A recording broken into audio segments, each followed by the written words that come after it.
السلام علیکم ورحمۃ اللہ وبرکاتہ۔ سنن ابو داؤد حدیث نمبر 12۔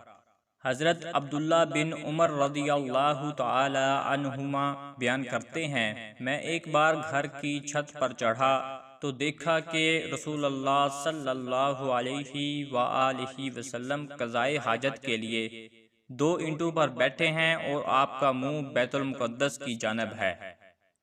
حدیث نمبر 13۔ سنن ابو داؤد۔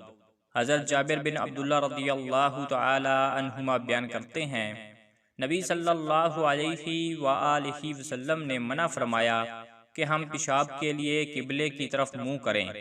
پھر میں نے آپ کی وفات سے 1 سال پہلے آپ کو دیکھا کہ آپ صلی اللہ علیہ وآلہ وسلم قبلے کی طرف منہ کر کے قضائے حاجت کے لیے بیٹھے تھے۔